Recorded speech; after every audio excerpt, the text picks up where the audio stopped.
જય શ્રી કૃષ્ણ. રાધે રાધે. શ્રી કૃષ્ણ ગોવિંદ હરે મુરારે, હે નાથ નારાયણ વાસુદેવાય. ઓખાહરણ વાર્તા રૂપી ખંડ ચોથો. ઓખાની સ્વપ્ન દર્શન અને ચિત્રલેખાનું દ્વારકા ગમન નામનો ભાગ બીજો. ઓખાનું આ વાક્ય સાંભળીને ચિત્રલેખા બોલી, હે વિશાળ નેત્રી ઓખા, આ ચિત્રલેખા તારી સખી છે. તે સંધિ વિગ્રહના કાર્યમાં સર્વ રીતે કુશળ છે. તેથી હે સખી, તું મને એ વિશે જલ્દીથી જણાવ. મને સર્વ ત્રિલોકે સર્વ રીતે સદાય જાણવા છે. ચિત્રલેખાનું આવું વાક્ય સાંભળીને ઓખા આશ્ચર્યચકિત થઈ ગઈ હતી. દીનભાવે બે હાથ જોડીને ઓખાએ તેની સ્વપ્નાવસ્થામાં બનેલ બનાવ વિશે કહ્યું. ત્યારે ચિત્રલેખાએ તેને હૈયાધારણ આપી પછી ઓખા બોલી, હે સખી, હવે તું મારા અંતિમ વચન સાંભળ.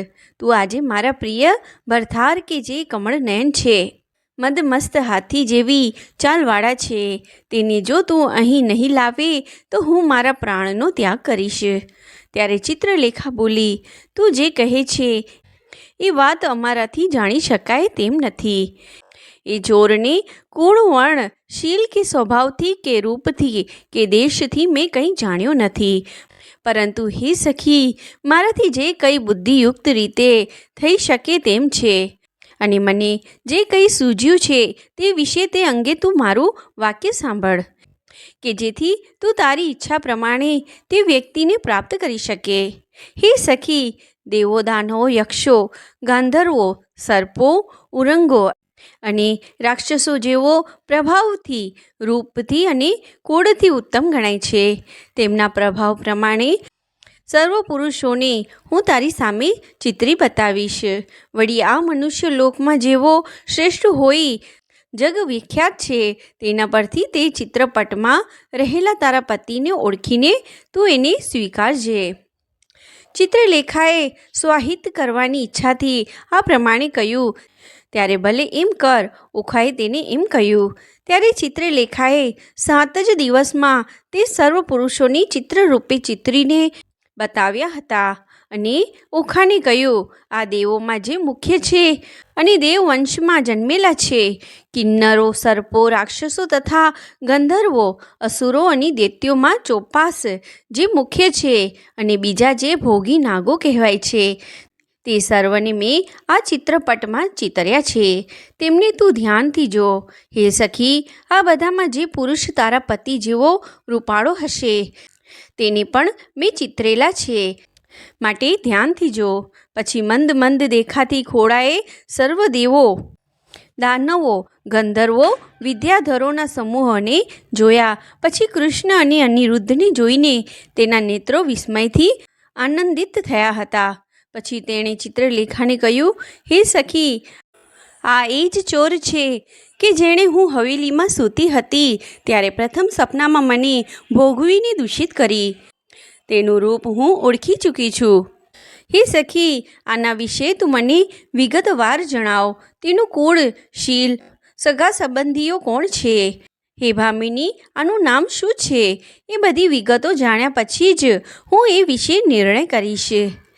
ત્યારે ચિત્રલેખા તરત જ હસી પડતા બોલી, એ પુરુષ ત્રિલોકયના નાથ શ્રી કૃષ્ણનો પૌત્ર છે. એના પરાક્રમો ભયાનક છે. ત્રિલોકમાં આવો પુરુષ કોઈ થયો નથી કે જે પરાક્રમોમાં તેની બરાબરી કરી શકે. પર્વતોને જ ઉખેડીને તે જ પર્વતને ઉચકીને બીજા પર્વતોના ચૂરા કરી શકે. એ પોતે બળવાન છે. યદુશ્રેષ્ઠ, આ પુરુષ જો તારો પતિ થયો છે તેથી તું પ્રશંસાની પાત્ર છે. ત્રિનેત્રધારી ભગવાન શંકરના પત્ની પાર્વતી દેવીએ તારા પર કૃપા કરી છે અને તારે યોગ્ય સજ્જન પતિ મેળવી પામ્યો છે.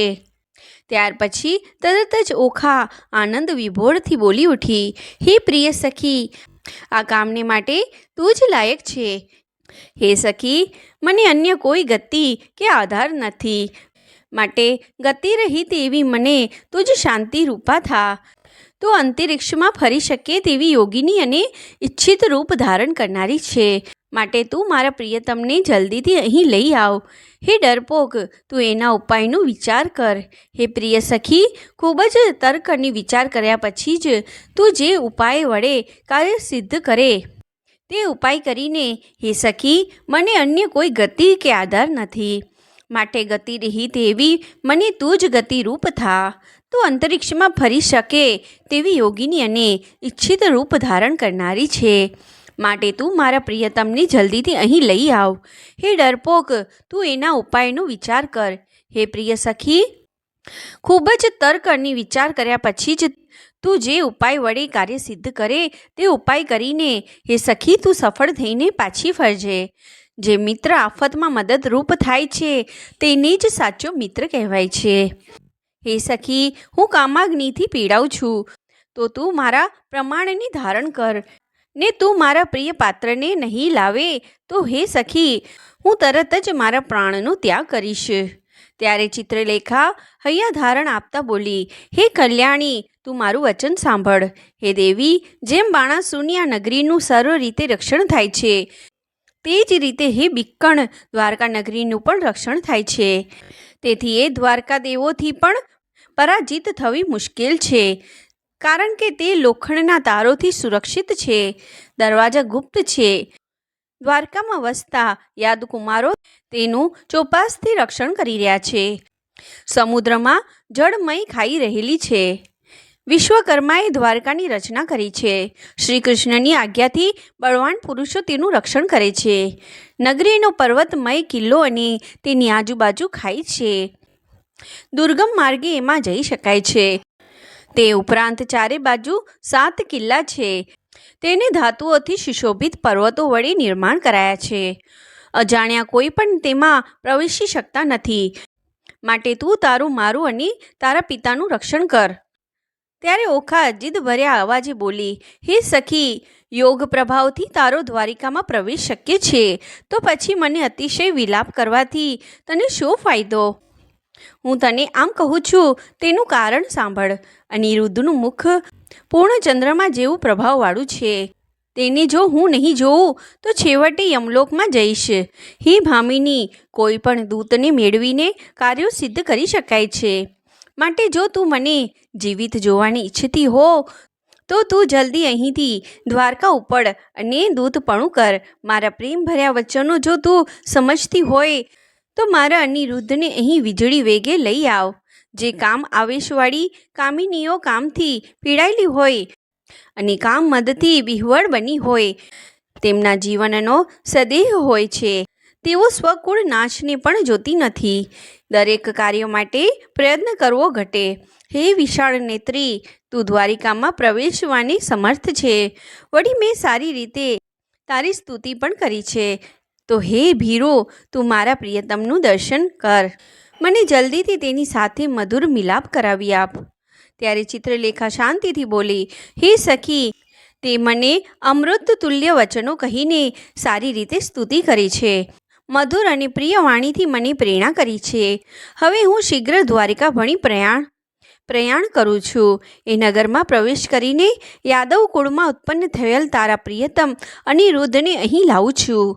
આવું દાનવોને ભયભીત કરનાર અમંગળ છતાં સત્ય વચન કહીને ચિત્રલેખા મનના સન્માન વેગપૂર્વક તરત જ ત્યાંથી અદૃશ્ય થઈ ગઈ. ચિત્રલેખાએ એ દિવસે ત્રીજા મુહૂર્તમાં બાણાસુરના નગરમાંથી અદૃશ્ય રૂપે પ્રયાણ કર્યું. ચિત્રલેખા પોતાની સખી ઓખાનું કલ્યાણ કરવા માંગતી હતી. તપોધનનું પૂજન કરતી કરતી ક્ષણવારમાં શ્રી કૃષ્ણથી રક્ષિત દ્વારિકામાં પહોંચી ગઈ. એ દ્વારિકા કૈલાશ શિખર જેવા આકારના મહેલોથી શોભતી હતી. સુંદર તારાથી ખડિત અને શોભિત દ્વારિકાની ચિત્રલેખાએ દૂરથી નિહાળી. ઓખાહરણ ખંડ 4 સમાપ્ત. જય શ્રી કૃષ્ણ. રાધે રાધે. મિત્રો, જો તમને આ વિડીયો ગમે તો આગળ લાઈક શેર કરજો ને ચેનલ પર નવા હોય તો સબસ્ક્રાઈબ કરજો. જય શ્રી કૃષ્ણ. રાધે રાધે.